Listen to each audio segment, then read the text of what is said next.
Hi everybody. So it is the holiday time and a lot of people come to us for gifts, or they're shopping for that first step up guitar.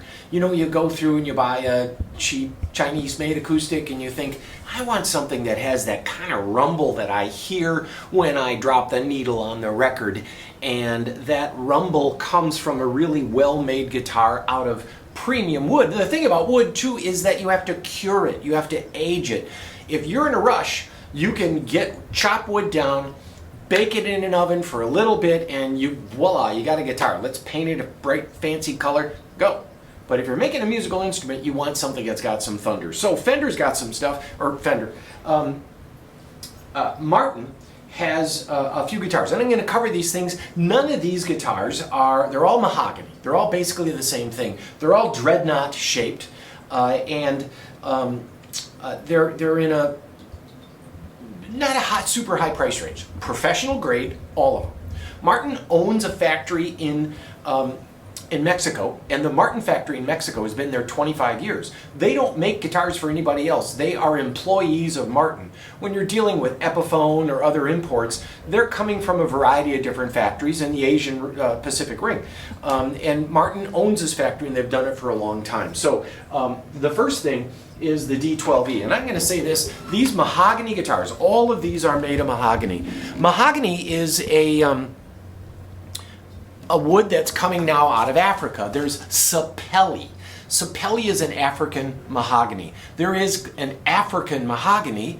There is a what's called genuine mahogany, which is old growth forest, and that's what people want because they generally have less knots as they grow over time, and not force grown, not too much sunshine, just the right amount of stuff, and decades and decades and decades. They have some depth to them. Old growth mahogany is only on the higher end guitars. You're looking at African mahogany coming out of sapelli and then there's also Fijian from the island of Fiji. Since World War II, they have plantations of mahogany, and they cut them very carefully, so they'll take the mature trees, that leaves room for other trees to go, and frankly mahogany trees will spread pretty well. So these older plantation trees are in use, and we're getting a lot of woods from Africa, and the woods from Africa kind of come in large groups. You know, they don't want to sell one or two trees. They come in big groups, so there will be a lot of it around, and then there'll be a shortage, and a lot of it around, and then there'll be a shortage. We just got past the shortage. We've got some new guitars that just came in. This is a D12E.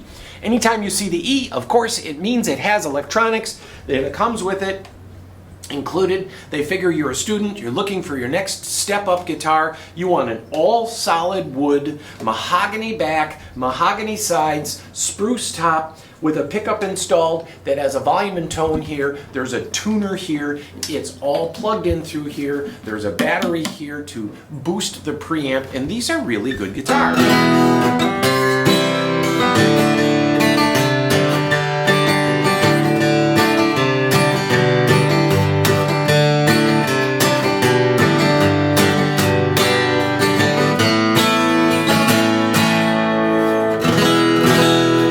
This is all set up and plaqued at the factory, which is a big machine that levels all the frets and adjusts the action, and voila. Now, the next thing, and this really is a unsung hero. This is a DSS. Now, the DSS stands for slope-shouldered. You see this kind of rounded shoulder. It is a nod to the Gibson J45.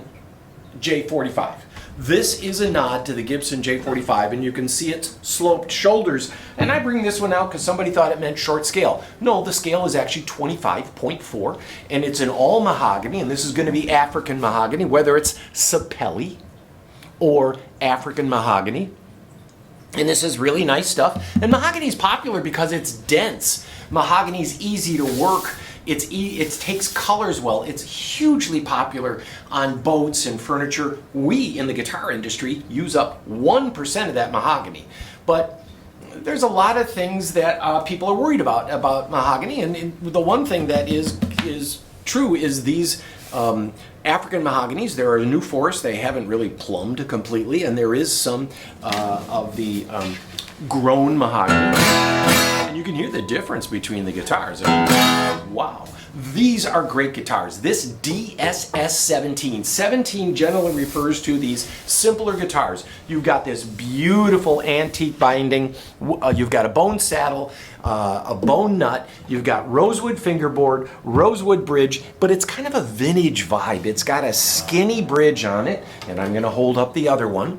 This is kind of a newer bridge. These bridges were on the guitars from the 40s and 30s, and there's a little less mass there, so you get more volume out of it. It is scallop braced, meaning they thin out the braces, so you get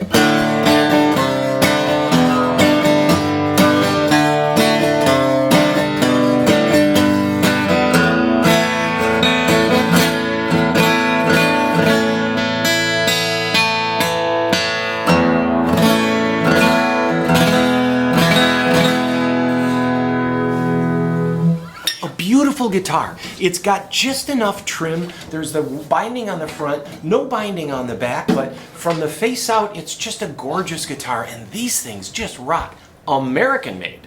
Made in Mexico, no problem with that. But American made, all solid woods. These are $1,800, $17.99 for these. They come with a high quality gig bag, and I think this is probably the most undervalued guitar on the marketplace. And if you're looking for a step-up guitar, I've owned an import, I'm done with an import, I want a nice step-up guitar, I want it for $2,000 including tax. This is it. It's got a case, it's got a warranty, it's been plecked. And the pleck machine is kind of a miracle in science. There.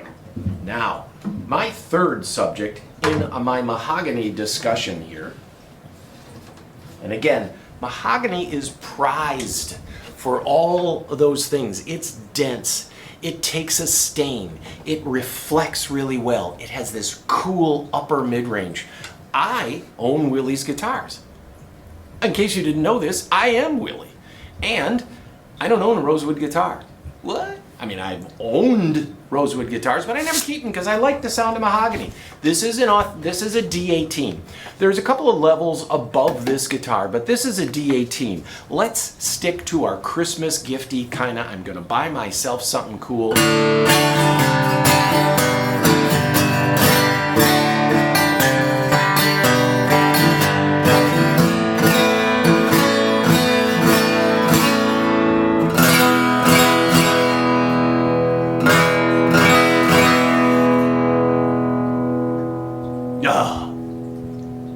It thunders, and it's got clarity. If you're a songwriter, mahogany gives you more room for your voice. There's less bass, there's a little less volume, frankly, but you get plenty of bass, and it's a clearer bass, and the upper mid-range are really clear, so it stands out, right? So, and this is genuine mahogany. Now, this is old growth mahogany, and that's more expensive. So this is going to cost you more. Low mass tuners, you can easily take these off and clean them if you want to. Every 5-10 years or so, or not. We can do it for you. But this is becoming a thing. They're starting to realize these low mass tuners they don't eat up a lot of the sustain. And then a genuine mahogany back and sides, gloss finish, and this takes about 18 to 20 weeks to put on a gloss finish. You spray it, you let it dry, you buff it, you spray it, you let it dry, you buff it, you spray it. 17, 19 times. Got it? Yeah, I know you do. So, and binding, little more trim, higher grade of wood. As you go up the ladder, you get better wood. It is aged and seasoned, and you need to season wood for a long time because you're not worried about cheap. We're not taking away as much as we can to get it to a price point. We're just building a great guitar. These are legendary, and $27.99. Last thing I'll say, Gibson makes a J45, and it's always been priced next to the D18. They're always the same price. You look at a 1945 J45 and a 1949 D18, they're about the same price. And new, they're about the same price. They're just under the $3,000 mark. But this is the guitar you want when you're ready to move up. And on that, I'm gonna let you go. Happy holidays to you all.